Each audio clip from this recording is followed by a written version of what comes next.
E aí, gente, beleza? Hoje eu quero perguntar para você um negócio. Você já se perguntou por que que nós somos criados? Para que Deus nos criou? Se nós sabemos que Deus é um Deus sábio, que não faz nada sem propósito, sem um motivo, é óbvio que nós podemos nos encaixar nisso. Qual que é o nosso propósito? Por que Deus nos criou? E para nós descobrirmos o porquê, vamos voltar para a criação.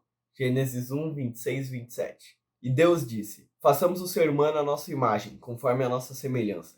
Tenha ele domínio sobre os peixes do mar, sobre as aves dos céus, sobre os animais domésticos, sobre toda a terra e sobre todos os animais que rastejam pela terra. Assim Deus criou o ser humano, à sua imagem, a imagem de Deus o criou. Homem e mulher os criou. Cara, nós conseguimos ver que Deus cria um ser análogo a ele. Assim como as parábolas de Jesus eram analogias, eram modos de demonstrar como seria o reino vindouro, o reino dos céus, o homem também é uma analogia de Deus. Nós vemos que Deus cria o homem à sua imagem e semelhança, ou seja, o homem é uma demonstração, uma projeção de quem Deus é. E também, além disso, Deus ainda coloca o homem numa posição de dominância, numa posição de governança sobre toda a terra. Ou seja, Deus está criando sim um ser que parecesse com ele, um ser que demonstrasse o próprio Deus. Deus criou o ser humano para viver o mesmo que ele vive. Mas tá bom, nós podemos dividir a função, o propósito do ser humano aqui na Terra em duas partes. A primeira é sobre comunhão. Nós podemos ver algo estranho quando nós continuamos essa história. Nós vemos que o homem sente falta de alguma coisa. O homem se sente solitário. Ele sente falta de comunhão. Isso faz muito mais sentido quando nós olhamos para Deus e percebemos que Deus não é um, mas sim três. A Trindade é a própria comunhão, porque são três seres diferentes, mas que são tão um, tem tanta comunhão que se tornam um. Então, se o homem é uma projeção de Deus, se o homem traz aspectos de Deus, é esperado de que o homem não vai conseguir viver sozinho. O homem precisa de comunhão. E por isso mesmo, Deus diz: não é bom que o homem seja só. Claro, não só sem Deus, mas também não só sem um parceiro, sem uma companhia dele mesmo.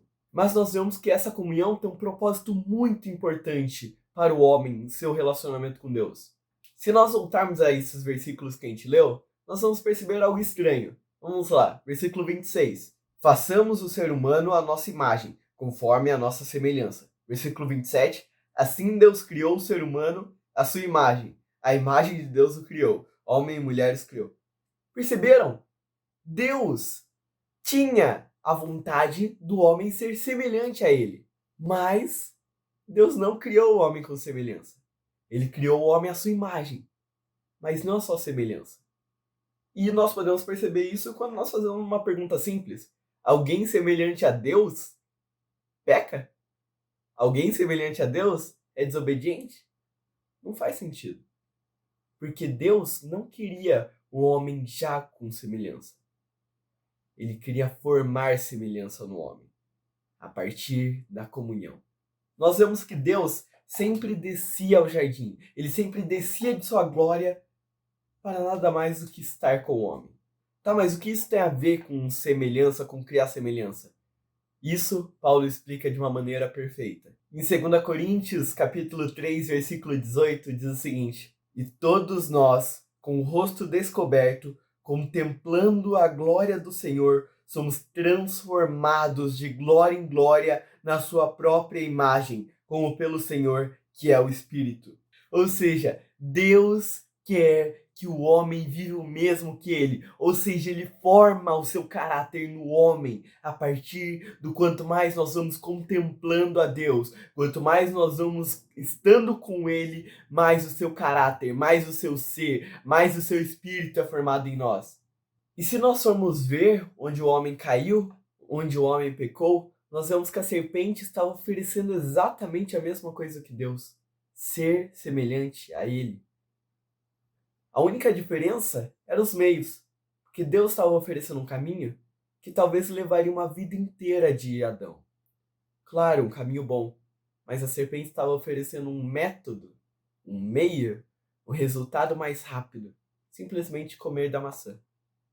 E na verdade, o pecado que o homem cometeu ali nunca foi ter o conhecimento do bem e do mal. Na verdade, é muito provável que o homem deveria de comer daquele fruto algum dia, quando ele chegasse a alguma maturidade. Mas o real pecado ali foi a desobediência. Foi quando o homem trocou a Deus por um resultado mais rápido. E o resultado desse pecado, nós vemos que quando Deus desce ao jardim, o homem se esconde da sua presença.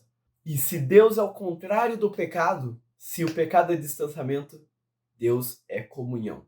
E isso faz muito mais sentido quando nós vemos a nova igreja de Cristo, que a principal característica dela, que a principal mudança ali que nós vemos dos discípulos, dos apóstolos, dos novos convertidos, é comunhão. Nós vemos que está escrito ali que eles perseveravam em comunhão, que eles dividiam tudo. Ou seja, a nossa comunhão com Deus mata o nosso pecado, mas essa comunhão também gera mais comunhão com o corpo de Cristo. E a segunda parte do propósito do homem aqui na Terra é revelação. Nós vemos em Gênesis 12 o chamado de Deus a Abraão. E lá Deus deixa bem claro que a partir daquela aliança, que a partir da descendência de Abraão, toda a terra seria abençoada. Ou seja, quando Deus escolhe Israel como seu povo exclusivo, como o povo que ele seria o seu Deus e eles seriam o seu povo, ele não está fazendo isso, ele deixa bem claro que não é porque eles merecem, não é porque eles são justos, muito menos porque eles eram fiéis, mas que exatamente por ele cuidar e abençoar um povo que é injusto, pecador e totalmente infiel, todo mundo conheceria a Deus. Israel seria um meio pelo qual todos os outros povos poderiam conhecer o Deus Todo-Poderoso e o seu nome seria louvado a partir dos grandes feitos que ele faria com aquele povo. Mas agora, essa função não está mais atribuída somente a Israel, mas também a nós. Nós que fomos salvos por Cristo, nos tornamos seu povo.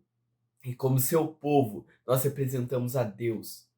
Nós trazemos a Deus, nós representamos a Deus no mundo que necessita dele.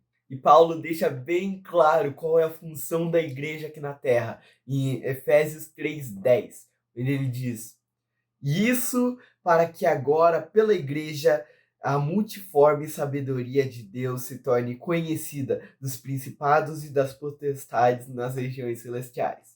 Cara, nós somos representantes do reino de Deus aqui na Terra. Nós somos representações de Deus aqui na Terra. Cara, e sobre isso, olha o que Jesus diz aos seus discípulos. Sejam santos e perfeitos, como o Pai Celestial de vocês é.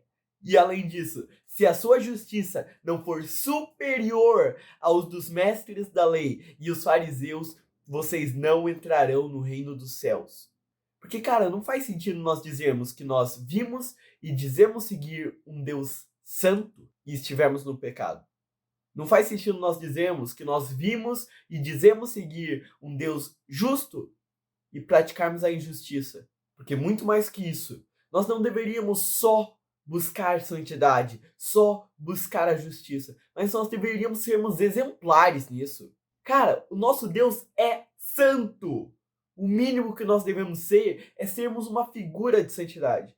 Assim como os sacerdotes eram para Israel, nós também somos sacerdotes aqui na terra. Nós somos testemunhas de um Deus salvador, de um Deus transformador. Esperado que nós tenhamos alguma mudança, que nós sejamos consumados por quem ele é, pelo seu caráter. E é por isso que, como testemunhas, há duas maneiras de nós revelarmos a Deus aqui na Terra. A primeira é a partir da nossa mudança, é a partir do caráter de Cristo sendo formado em nós, a partir das nossas atitudes, nós vamos revelando o caráter de Deus aqui na Terra. E a segunda é a partir de nossas palavras. Cara, a justiça e a repreensão e a exortação de Deus também vem ao nosso espírito. Nós também dividimos dos sentimentos de Cristo, dos sentimentos de Deus aqui na terra. E se Deus odeia a iniquidade, como que nós podemos amá-la? Como que nós não podemos exortar? E um não faz sentido sem o outro.